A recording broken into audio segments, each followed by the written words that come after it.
ओम नमः शिवाय। ओम नमः शिवाय। ओम नमः शिवाय। गुरु ब्रह्मा गुरु विष्णु गुरुदेव महेश्वर गुरुरेव परम ब्रह्म तस्मै श्री गुरवे नमः। अखंड मंगलकारं व्याप्तं येन चराचरं तत्पादं दर्शितं येन तस्मै श्री गुरवे नमः। अज्ञानतिमिरान्धस्य ज्ञानाञ्जनशलाकया चक्षुन्मीलितं येन तस्मै श्री गुरवे नमः।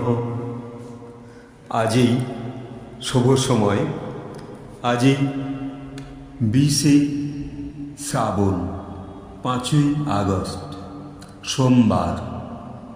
এই মহৎ সময় প্রভু শিবকে আমি আমার অন্তরে আভূমিলুণ্ঠিত প্রণাম দিয়ে তাকে আমরা কাছে পাচ্ছি এই শিবগীতা পাঠের মধ্য দিয়ে।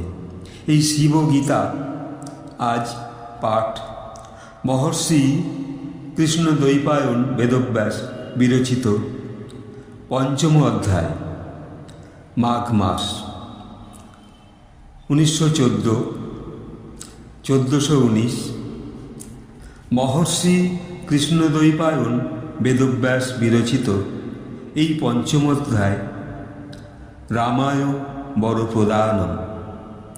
অনুবাদ ও ব্যাখ্যা করেছেন আমাদের উপেন্দ্র কুমার দেবনাথ।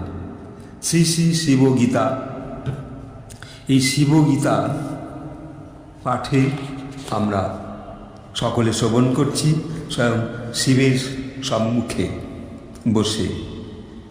শিবগীতায় বলছেন, কর্ণত কঙ্কন নির্ধানৈ মুক্তম মঞ্জুরা সিঞ্জিতৈ বীরা বীণা বেণুস্বরনৈক পূর্ণমাসিঞ্জতম ত্রণম। এইখানে বলছেন যে এই অনুবাদে কাকুতস্য বংশপ্রদীপ সদা সর্বজনের কল্যাণে নিরত শ্রীরামচন্দ্রকে ভগবান শিব বলছেন, ব্রহ্মা বিষ্ণু ও অন্যান্য দেবগণ কেহই আমার আদি অন্ত জানতে পারে না। আমি সেই আমার ভক্তকে গর্ভোৎপত্তি, জরা ও মৃত্যুর সংসার ভয় সাগরতে উত্তীর্ণ করি। জীবের হৃদয় অন্তঃকরণে পরিধিবশত সূক্ষ্ম হয়ে আমি সেই বসবাস করি। আমি অবিদ্যা, সেই অবিদ্যার অন্ধকারে নিমগ্ন আমার ভক্তগণের হৃদয়ে বিদ্যুৎ সদৃশ অতুল রূপেণ প্রকাশ করি। একমাত্র আমি সকল লোকের সৃষ্টি, সংহার, লোকান্তর, প্রাপ্তি ও অনুগ্রহ করে থাকি। আমি ভিন্ন দ্বিতীয় কোনো বস্তুসত্তা নেই।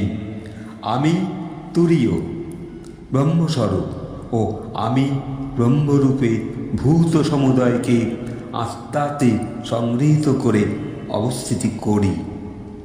মায়াশক্তির দ্বারা সমস্ত লোককে ব্রহ্মাণ্ডের আমি নিয়ন্ত্রণ করে থাকি। আমার এই স্বরূপ উপলব্ধি করা বড়ই কঠিন। কেবলমাত্র সূক্ষ্মদর্শীয় আত্মজ্ঞানী তথা শিবজ্ঞানী ভক্তগণই আমাকে উপলব্ধি করতে পারে। দশরথাত্মা,